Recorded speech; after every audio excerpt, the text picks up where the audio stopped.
Assalamualaikum warahmatullahi wabarakatuh. Baiklah, bertemu lagi dengan saya Devi Deswanti Sardi.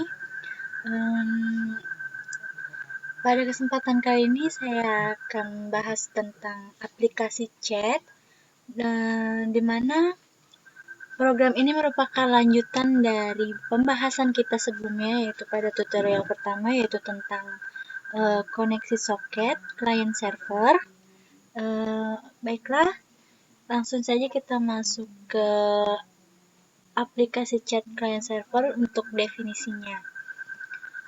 Untuk aplikasi chat, di mana aplikasi chat ini merupakan contoh sederhana dari pemrograman soket, di mana di dalam aplikasi chat ini akan menggunakan koneksi client server. Dalam aplikasi chat ini kita akan menggunakan sistem Graphical User Interface atau GUI. Selanjutnya untuk definisi GUI sendiri, yaitu Graphical User Interface adalah antarmuka pada sistem operasi atau komputer yang menggunakan menu grafis agar mempermudah para penggunanya untuk berinteraksi dengan komputer atau sistem operasi. Menu grafis di sini maksudnya adalah terdapat tampilan yang lebih ditekankan untuk membuat sistem operasi yang user friendly agar para pengguna lebih nyaman menggunakan komputer. Untuk sistem GUI ini berfungsi sebagai sarana interaksi antara operator dengan komputer dan dapat membantu operator meningkatkan kinerja dan produktivitasnya. Selanjutnya untuk konsep client server yang akan kita gunakan untuk aplikasi chat ini yaitu di mana server berjalan pada komputer tertentu dan memiliki sebuah soket yang terikat pada nomor port tertentu. Dan server hanya mendengarkan soket untuk seorang klien untuk membuat permintaan sambungan. Di sisi klien mengetahui nama host dan nama port dari server tersebut, di mana server mendengarkan. Untuk membuat permintaan sambungan, klien mencoba untuk bertemu dengan server pada mesin server dan port. Klien juga perlu mengidentifikasi dirinya ke server sehingga mengikat ke nomor port lokal yang akan digunakan selama hubungan ini. Hal ini biasanya diberikan oleh sistem. Jika semuanya berjalan dengan baik, server menerima koneksi. Setelah diterima, server mendapatkan soket baru terikat port lokal yang sama dan juga memiliki titik akhir yang diatur ke alamat dan port dari klien. Diperlukan soket baru sehingga dapat terus mendengarkan permintaan sambungan soket sementara untuk mengurus kebutuhan klien yang terhubung. Di sisi klien, jika koneksi diterima, soket berhasil dibuat dan klien dapat menggunakan soket untuk berkomunikasi dengan server. Klien dan server dapat berkomunikasi dengan menulis atau membaca dari soket. Selanjutnya kita akan masuk ke coding dari aplikasi chat itu sendiri. Untuk kode pemrograman aplikasi chat ini kita memerlukan 4 buah kelas, di mana 2 main kelasnya yaitu kelas server dan client. Kelas pertama yang akan kita buat adalah kelas dari main server. Di sini kelas main servernya kita namakan sebagai a chat server. Kita lihat kode programnya sebagai berikut. Dalam kelas ini kita memiliki 4 package Java, yaitu java.net, java.io, java.util.arraylist, dan java.util.scanner. Pada pembahasan sebelumnya kita telah membahas tentang java.net dan java.io. Nah, di sini kita menambahkan package baru yang bernama java.util.arraylist. Java.util.arraylist ini package yang berfungsi untuk arraylist, di mana kelas yang memungkinkan pembuatan list objek array yang ukurannya dapat berubah secara dinamis, atau bisa dibilang ukuran arraylist dapat berubah sesuai dengan jumlah data yang dimasukkan. Arraylist ini sebenarnya hampir mirip dengan fungsi array, yaitu untuk menyimpan data objek. Namun perbedaannya dengan array biasa adalah terletak pada tipe data dari objek yang akan disimpan ke dalam arraylist. ArrayList terletak pada kelas java.util. Jadi kalau ingin menggunakan ArrayList, jangan lupa mengimportkan java.util.arraylist ini. Jadi kalau kita mau membuat sebuah ArrayList, kita harus mempunyai package java.util.arraylist. Selanjutnya, kita akan membuat kelas chat server ini, di mana di dalam kelas chat server ini kita akan membuat ArrayList tadi untuk sebagai koneksi array, koneksi untuk soket dan juga untuk user. Selanjutnya kita masuk ke procedure main. Procedure main kita memakai IO exception sama seperti waktu server, di mana IO exception ini untuk menghandle kesalahan atau error. Jadi dia bisa meminimalisir jika terjadi kesalahan pada saat program dijalankan. Seperti biasa, kita di sini menentukan portnya, yaitu 444 untuk port server, dan kita membuat objek server soket baru, dan juga kita akan membuat pesan yang akan ditampilkan di server pada saat dijalankan, yaitu waiting for client. Dan kita juga membuat kondisi jika di sini kondisinya yaitu while true, maka kita akan membuat koneksi antara server dan soket nantinya dengan metode accept ini. Metode accept ini gunanya yaitu pada untuk melakukan koneksi, untuk menandakan koneksi antara klien dan server, seperti yang dijelaskan pada tutorial yang pertama yang sebelumnya. Selanjutnya, connection array.add.socket, di mana ini maksudnya adalah kita akan memanggil objek socket ini, mengembalikan nilai socket ini ke dalam koneksi ArrayList tadi. Selanjutnya,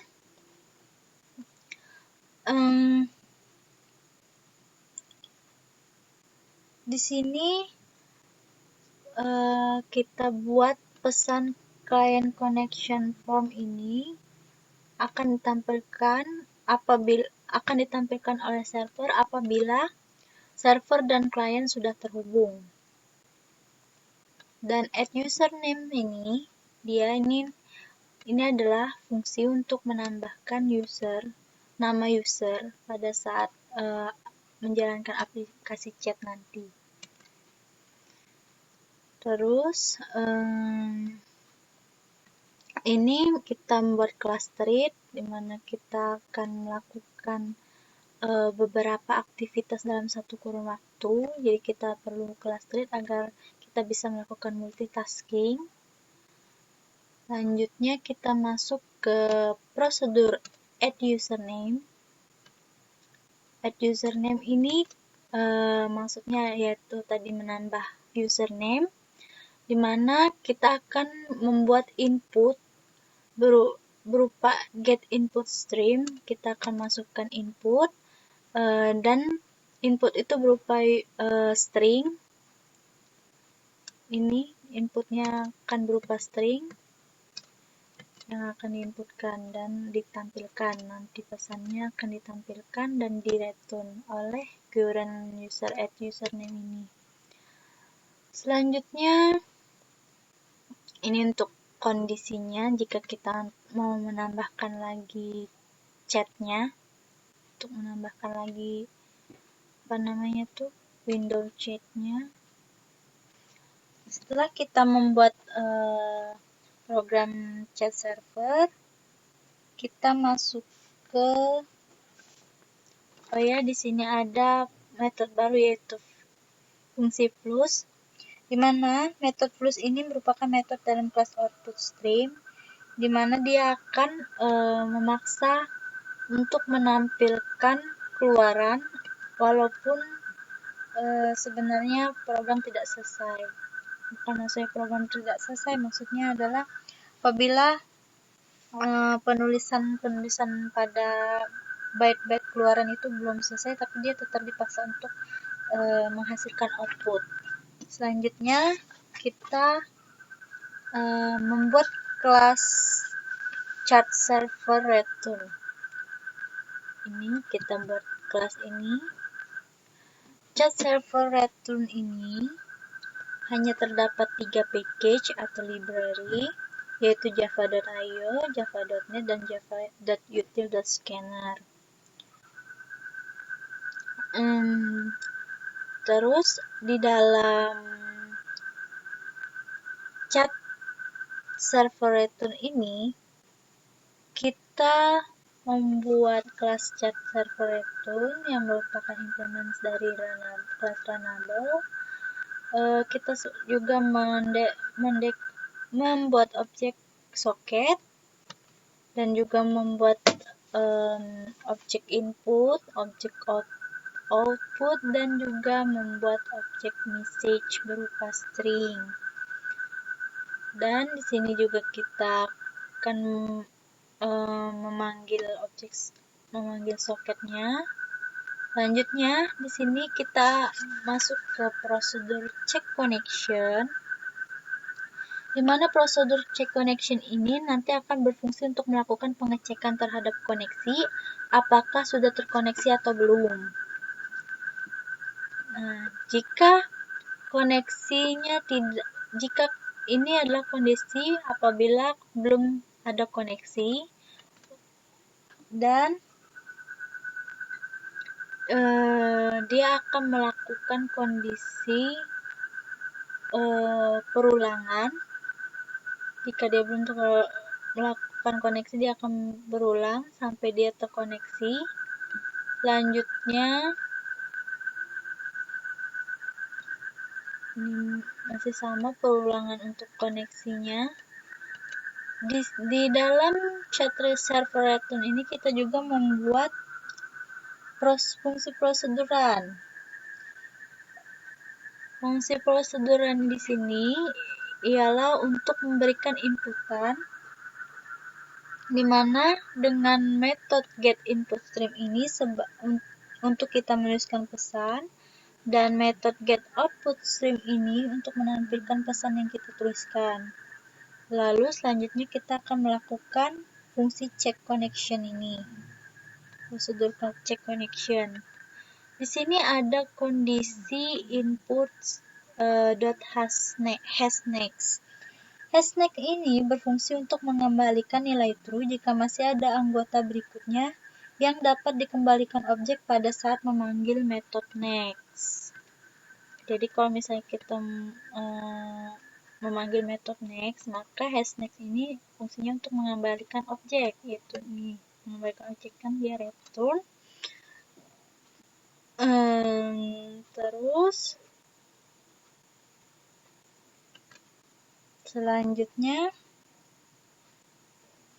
di sini akan menampilkan pesan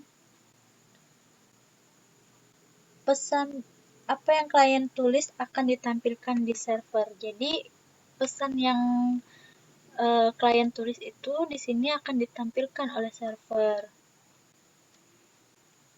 Dan terakhir dia melakukan penutupan hubungan terhadap soket. Lalu setelah kita membuat chat server return, selanjutnya kita membuat aplikasi klien. Aplikasi klien ini sebenarnya hampir sama dengan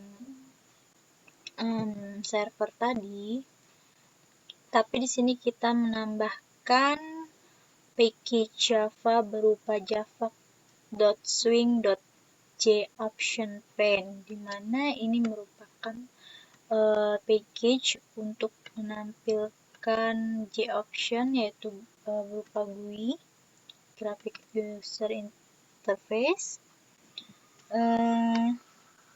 Di dalam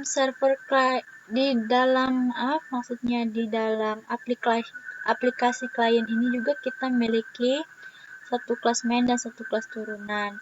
Pada kelas main klien di sini kita akan membuat kelas chat client GUI.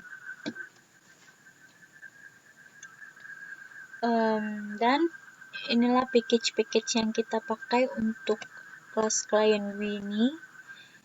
Semua package ini berfungsi untuk tampilan-tampilan GUI. Jadi seperti button, frame, label, panel, text field, ini merupakan tampilan-tampilan GUI-nya. Dan pada kelas main client ini kita buat dengan frame. Kita akan membuat frame utama untuk interface-nya. Di sini kita akan di dalam kelas client GUI ini kita akan buat frame-nya ini dengan package javax.swing.jframe ini yang merupakan package untuk membuat frame baru. Selanjutnya kita ada prosedur chat client GUI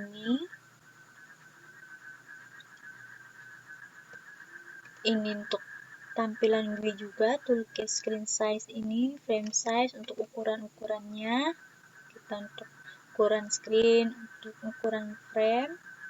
Lalu kita akan mengatur lokasi pada saat screen itu, pada saat frame itu akan muncul. Kita atur lokasinya dengan rumus ini, di mana rumus ini nantinya akan meletakkan frame di sekitar tengah-tengah sini. Selanjutnya kita punya prosedur backconnect action perform. Ini adalah prosedur untuk tombol connect. Di tampilan window nanti ada tombol connect, dan prosedur ini fungsinya adalah untuk pada saat tombol connect ini mendapatkan sebuah aksi dari user, artinya tombol connect itu diklik oleh user. Ini package java.awt.event.action.event merupakan package yang berisi kelas untuk kelas action atau memberikan aksi, kelas yang memberikan aksi. Di mana di dalam prosedur ini kita akan manggil prosedur build login Windows.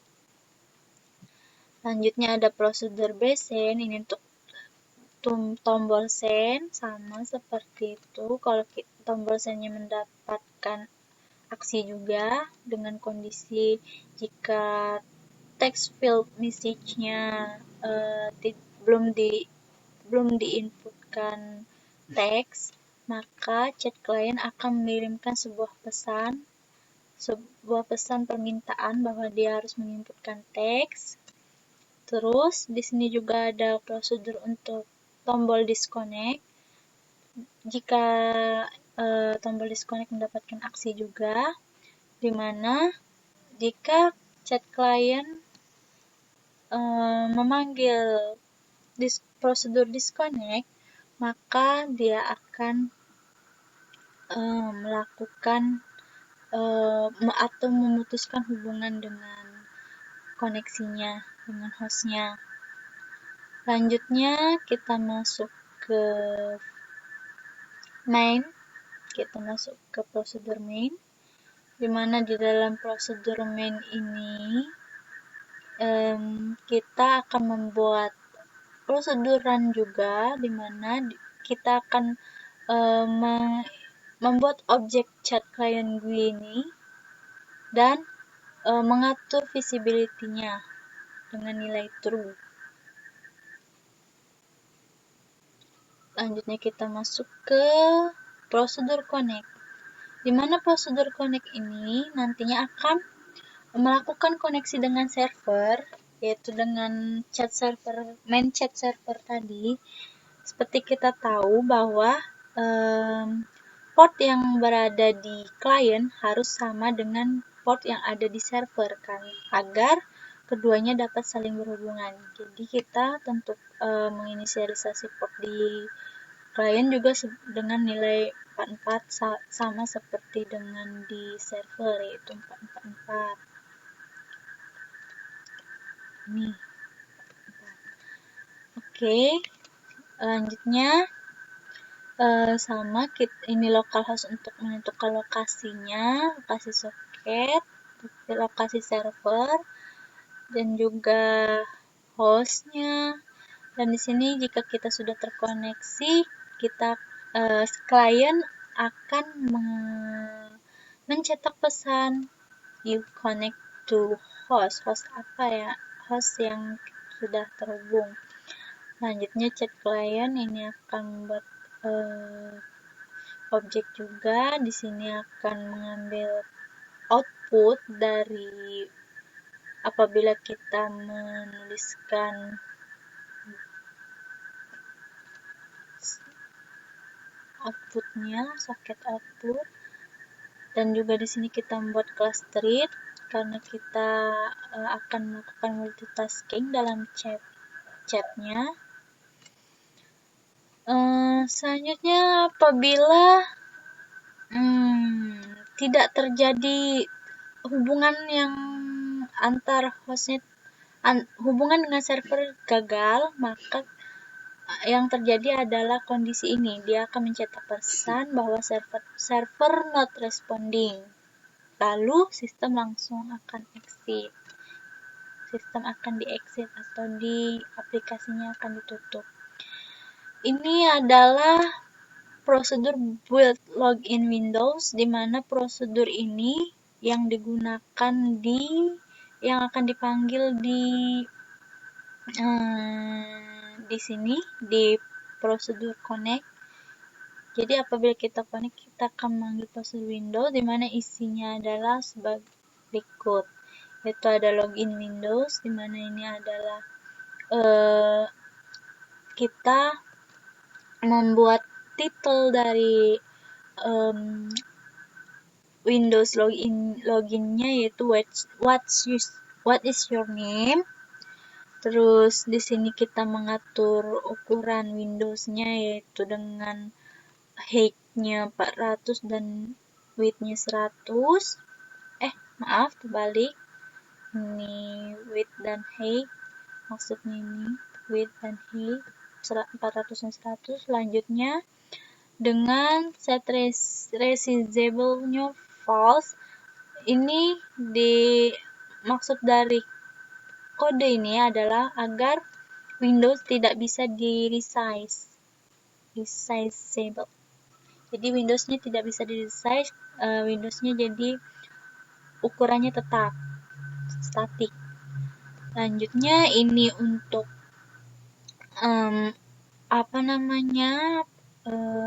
panel, kita membuat panelnya dengan isi panelnya ada enter username, ada text field username box, ada button enter untuk panelnya. Terus untuk login Windows kita ada berisi dengan plugin ini. Ini untuk mengatur ukuran Windows-nya sama. Ini juga letak Windows dari login. Dan login action merupakan prosedur yang dipanggil apabila kita telah melakukan, setelah inisialisasi tadi, kita akan melakukan pemanggilan terhadap prosedur login action. Di sini visibility-nya bernilai true. Selanjutnya di dalam prosedur login action, di sini kita ada tombol enter, di mana tombol enter ini akan mendapatkan action. Add action listener ini artinya ialah apabila kita mendapatkan suatu aksi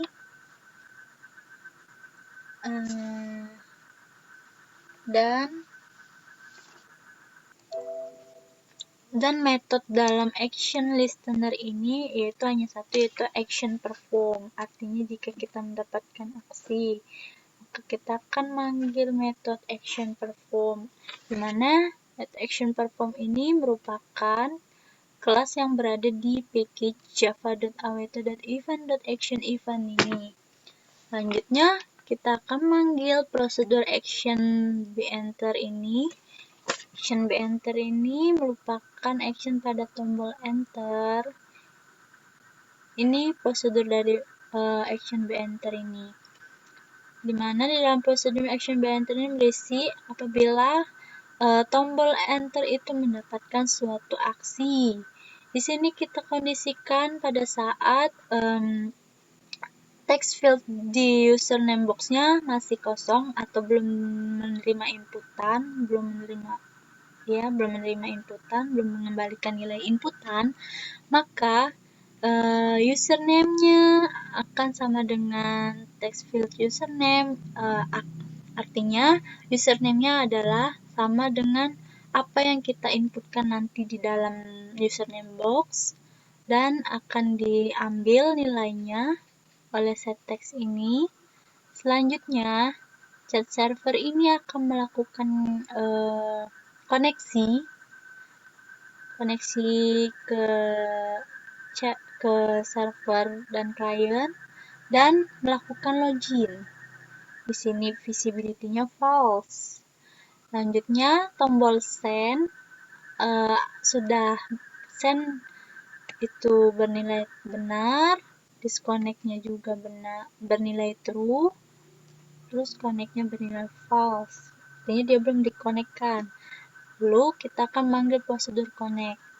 Jika selain ini, maka akan mengirimkan, jika kita tidak melakukan aktivitas ini, yaitu menginputkan username dan lain-lain, maka klien akan mengirimkan pesan please enter your name. Dan selanjutnya ini adalah inisialisasi atau deklarasi terhadap tampilan-tampilan tombol-tombol, terus text area, text field, terus frame yang akan ditampilkan di interface GUI-nya. Ya, ini JFrame ini untuk frame, text field ini untuk teksnya, JButton untuk tombol-tombol yang akan dimunculkan, label-label ini juga apa saja label yang akan dimunculkan, dan lain-lain. Baiklah, untuk penjelasannya. Selanjutnya kita akan coba menjalankan programnya. Untuk menjalankan program hampir sama konsepnya dengan koneksi server kemarin, yaitu kita harus menjalankan main server dulu, yaitu main server kita tadi dengan nama chatserver.java, karena server ini nantinya akan mendeteksi apabila ada koneksi dari klien. Jadi kita jalankan chatserver.java-nya.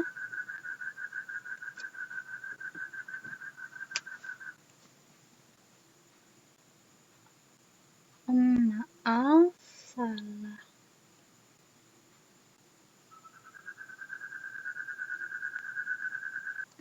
Baiklah, kita jalankan main servernya. Maaf, ada kesalahan.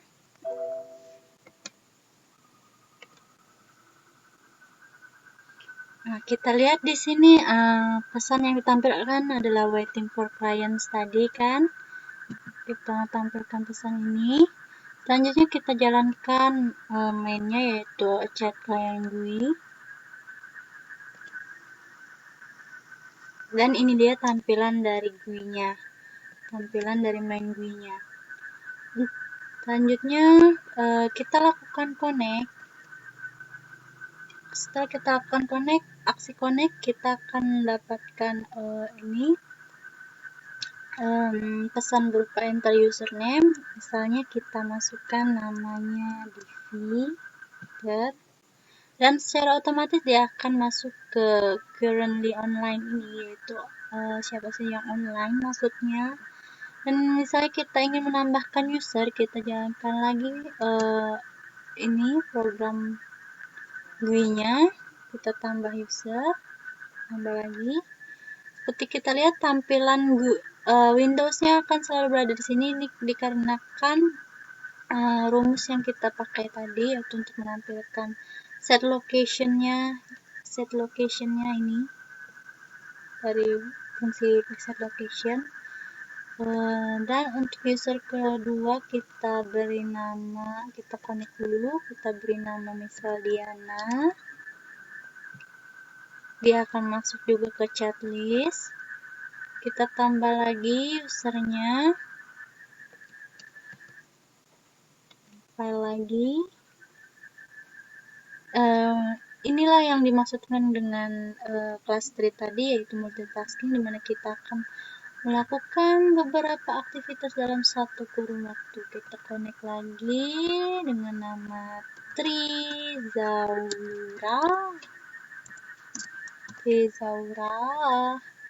Oke, selanjutnya Trizaura.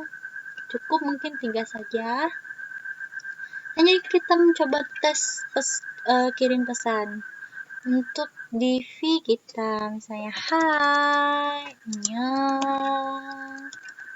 kita kirim send, maka dia akan muncul di 3 frame ini. Misalnya si Diana menjawab Yasumi send. Nah, dia akan muncul di terus selanjutnya Tri akan menjawab Ohayo gozaimasu.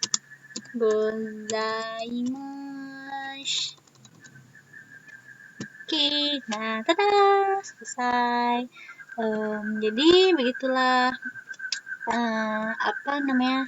hasil dari pemrograman chat ini.